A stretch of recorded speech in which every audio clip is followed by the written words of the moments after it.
Welcome to Ask and Learn. So here we're dealing with a roller coaster, and we want to find two things. We want to find the height of the first hill at point A so that the car on the roller coaster can go through the loop at point B.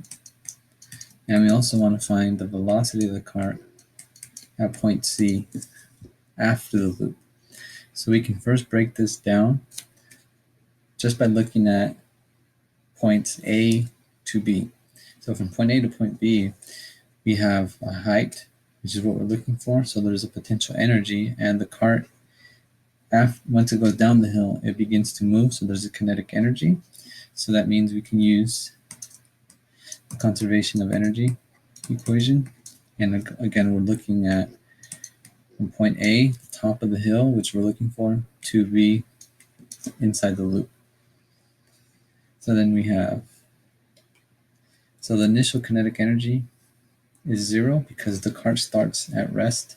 So we just have the initial potential energy, which is mass times gravity times HA, equals the kinetic energy at point B, 1/2 mVb squared, plus the potential energy at B, which is mg HB. So again, we're looking for HA, and if you notice, the masses cancel out, which is a good thing because mass isn't given in this equation. So that tells us that when doing the calculation here, mass isn't taken into consideration. So then this becomes gravity times HA equals 1/2 VB squared plus G HB.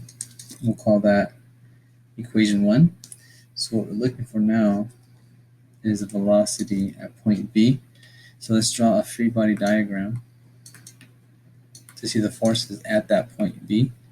So since we're upside down, we know that what's pushing us to fall down is a force due to centripetal force. We still have the weight of the car and the person sitting down, which is mass times gravity. And we also have a normal force, Fn. But in order to not fall down, the normal force counteracts the centripetal force. So all we have here is just the weight, mg, equals the mass times the centripetal acceleration, which is the velocity squared. And here's the velocity at point B, divided by the radius of curvature at point B. And again, masses cancel. So if we solve for dB, we get gravity, 9.8, times the radius curvature, which is half the height, 7.5. Take the square root. And we get the velocity at B is 8.5 meters per second. So now we can plug this back into our first equation and plug in everything we know. So we have gravity, 9.8 times HA, which is what we're solving for, equals the 1/2 times the velocity we just found, VB, 8.5 squared, plus gravity times the height, and at that point B, it's 20.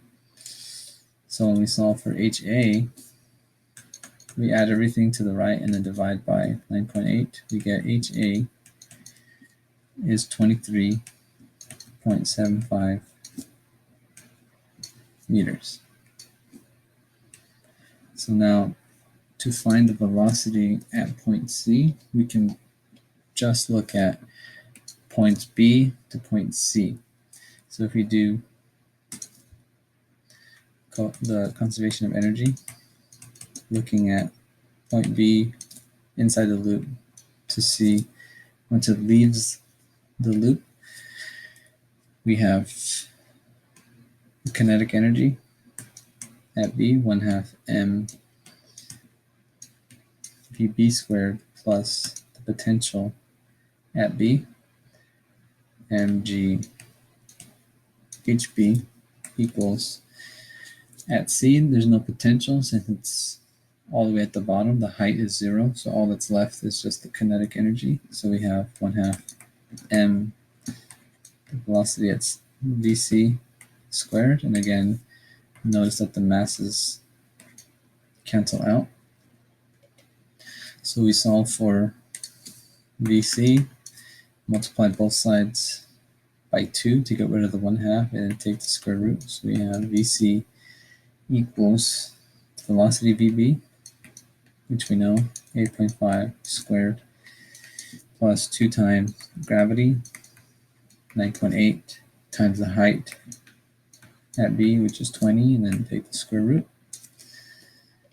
So the velocity at C after the loop is 21.55 meters per second.